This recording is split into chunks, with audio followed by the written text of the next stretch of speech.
All right, so in this formula, what kind of growth we have? Geometric or it is geometric because you're multiplying by 1.05. All right.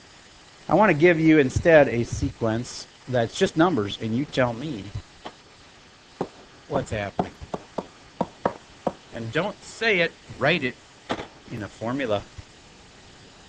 And use that technique I showed you about using a 1 plus something or a 1 minus something in your formula so that when I ask you for the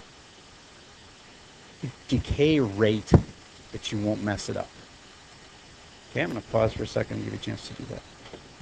Okay, here we go. So you should have said u sub 1 equals. Now, if you started with u sub 0, I forgive you. But unless you're given a real-world context for it, u sub 1 is the best way to go. If they told you a real-world context like, oh, there starts out with 20 people in this small village, now it's down to 10 the next year it's down to 5, then you could start with u sub 0. Okay, and you say 20, and then u sub n is equal to u sub n minus 1, and then you got to multiply by, what? 1 minus 0.5, and that's a smart way to go. That way you can see its decay, because you got this minus, and its decay of 50%. Now in this case, a 0.5 really wouldn't have messed you up because you could have thought it was 0.5 and thought you were just supposed to use that number in the first place, then you would have got lucky and it would have worked. What I mean is, if we'd have made this like 75% drop, then this number wouldn't have matched up so much. All right, and then n has to be greater than or equal to 2. Raise your hand if you had that one right. Okay, good. Now what we're going to do is put stuff into your calculator.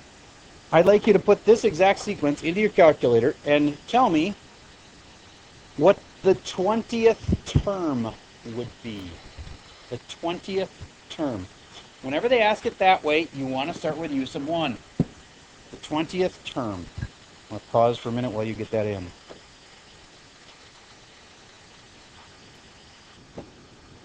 Okay, so here I've got the basics in my calculator. I've got my top number being a 1 because I want to start with u sub 1. And then I have u sub n minus 1 times 1 minus 0.5. You can't see all that, but then and I start with 20. Okay, so all that looks good. I go to my, first of all, I have to go to my table settings because I was doing a problem last hour where the year was 2014, and so we were way out on the table.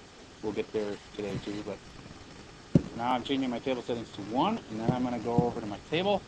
I was graphed by accident. Table. Stop that because it's another calculator and it'll take too long. Table. There we go. Okay. 1, 20, 10, 5, and I asked you to find the 20th term. So I can just go down here and find the 20th by just arrowing down. And that's a perfectly good way to do it. Do you know another good way? You go out to the main screen and you type what?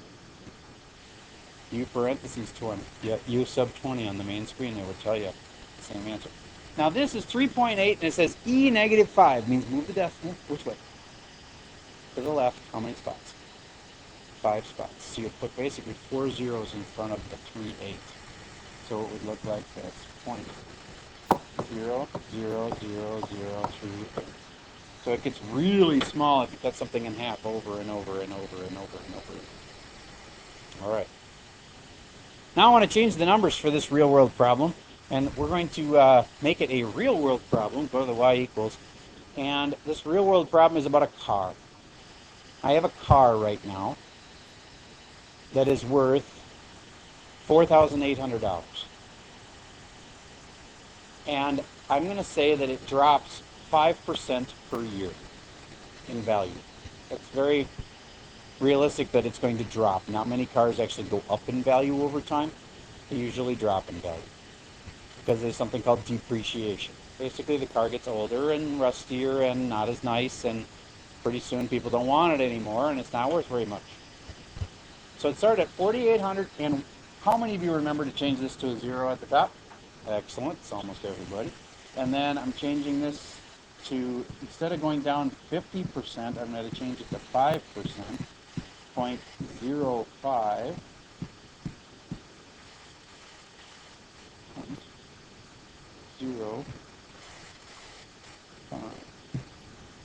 There we go.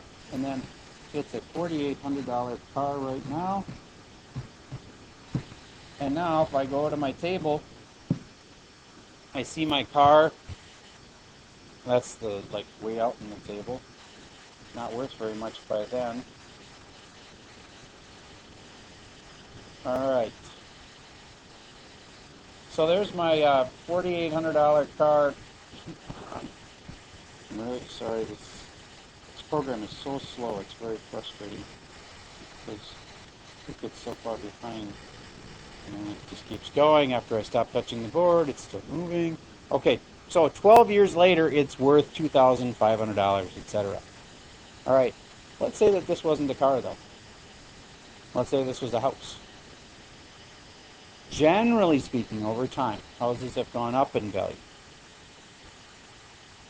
Lately, in the last 5 years, they've really been going down in value. But a lot of people think by now it's kind of stabilized, and houses are going to start going back up again slowly. Okay, and a house is worth a fair amount. So if your house goes up 5% in value, that's a fair amount of money. Okay, so let's look at, I'm thinking about buying this condo that's near my house just as an investment. I've talked to you about this before. Go to the Y equals, go to where the 4,800 is, and this would be an $80,000 condo. Change it to 80,000. And then change it to growth of 4%. 4% growth over the long haul has been pretty normal for real estate. And the other thing I'd like you to change is we're going to do the year, because instead of year 0 and year 1, that's all kind of impersonal. Let's change this to a starting year of this current year. Say I bought it this year in 2013. Okay, so you can change this N-min thing to 2013 at the top. Right now I'm still going to be changing this to growing by plus 0.04%. That is typical for real estate in the long run. Again, lately it's not been growing at all. And then is year 2013. Now the cool part is, you've got your table. And wait a minute, I'm in the wrong spot. Better go to my table settings and get to the year 2013. See how I did that? It's right above window. Table set. All right, so there's my place worth $80,000. And if I hold that thing for 20 years, 20 years from 2013 would be the year what? 2033. Now, could I hit arrow down like 20 times? Yeah. Is there a smarter way? I want to, the year 2033. So I quit out of this, and I go U, parentheses, 2033. Hit enter. So my condo is now worth $175,000. Just for perspective, that's not impossible. It's very likely, because that condo that I could buy for $80,000 right now sold for $175,000 5 years ago. It's gone down that much. It's gone down to like less than half what that poor person paid for it. Okay, and so if I buy it, is it very possible it could go back to what it used to be? 20 years from now, I think it's possible that it'll be back to what it used to be. So if I buy it for 80 and I can sell it for 175, I actually make some money. That'd be good. And in the meantime, I'd be able to make money on the rent, because somebody would rent it from me. That's the idea behind buying real estate. Now, you can have a lot of things go wrong. You can have like, all of a sudden your renter decides to leave in the middle of the night and take, not pay you any rent. Then all of a sudden you have this empty place and you got to go find somebody new to rent it from you. And even worse, the renter can like destroy your place right before they leave. Like punch holes all over the place or whatever. Most people don't do that stuff, of course, but there are nightmare scenarios. All right, I'd like you to make one more change here. I'd like you to assume for a minute that we have rampant inflation in the United States. All of a sudden, because we've been making a lot of changes in our monetary system. Like we printed a lot of money. The government's been trying to like make the economy get stimulated, and so they've been printing lots of money. That usually causes inflation. So everything gets more expensive. And that would also mean that something like a house would go up in value faster than 4%. So I'd like you to just make one tweak and see how quick and easy it is. I'd like you to change it to 6% growth in the value of that house. And then what would it be worth in the year 2032?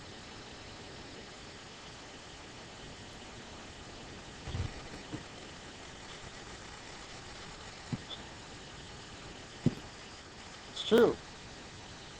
But if you own that house, your money went up in value along with all those prices. You know what I mean? So that's a good thing, because then, if you just had your money in a bank account where you get like 0.2% interest, that $80,000 would still be worth about $80,000. It wouldn't grow very much at all. So if you think there's going to be inflation, real estate might be a good idea. All right. So hopefully,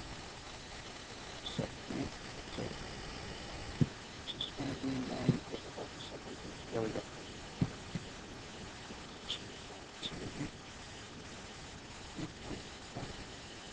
Six, nine,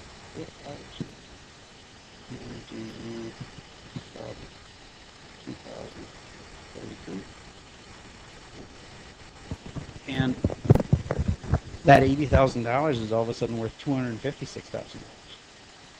So that would have been a smart investment at that point. Now, always one other alternative. You could just invest that $80,000 in the bank where it's totally safe. And right now the interest rate is ridiculously low. It's not even a percent. It's like 0.2%, 0.3%, something like that. Not even 1%. But let's assume that it goes up to 1%, maybe even, it's crazy to say that they start paying 2% interest, which is like literally 10 times as much interest as they're paying right now. Okay. So let's say it goes to 2%. Let's go back and just change it to 2% and then see what that would be worth. See, just if I stick it in the bank where it's safe, I get 2%.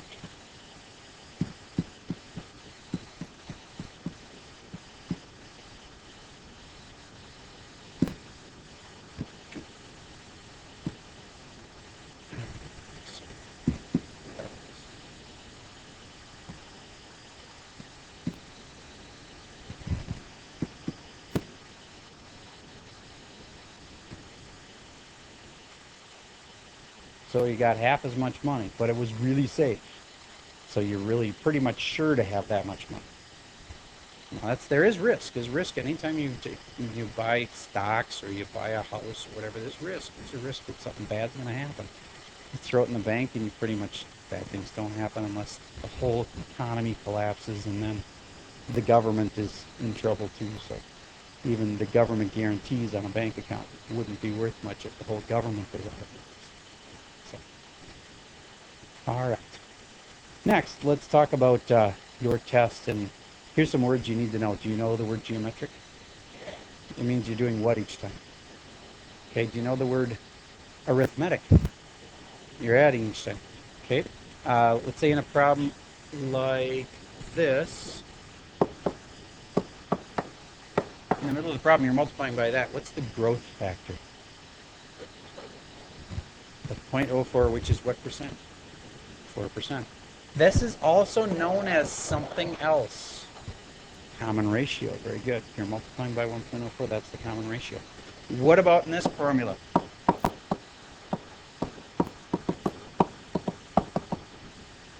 What's that thing called? It's not the growth factor. Arithmetic, yes, but it's called the something. Glad we talked about this. That's called the common difference. As opposed to the other kind where it's multiplying. This would be a common ratio. And what did I say would be smarter than writing 0.85 right there? 1 minus 0.15. Good. So that way, when they ask you what's the growth rate, you won't by accident say 85%. It's actually the decay rate of 15%. Okay. So there's also real world questions about like the value of a car increasing or decreasing over time. We practice that with your formulas. Do you feel completely ready for this quiz? All right. And what I want you to do, you have two things for tonight. One is a Schoology quiz that you can take up to 8 times if you want to. It's on Schoology and it says something like sequence practice quiz.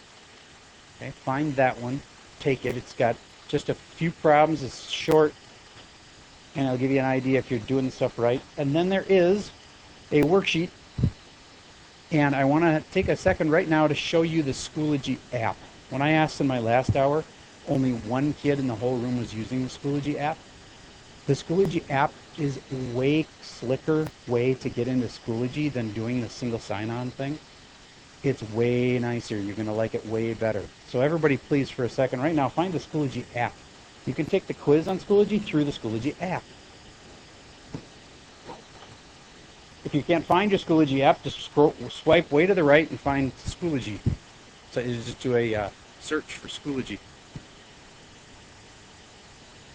And find the Schoology app. Once you're in the Schoology app, you'll find my course. Once you find my course, you're going to look for sequences quiz, number 1. First, you might want to find my course. Oh, upper left. Yep. Upper left has kind of got all the control buttons underneath that one little funny looking little symbol up in the upper left. Okay, so try it through the Schoology app. I think you're going to like the Schoology app better than going through single sign-on once you get used to it. It's like smoother, goes faster.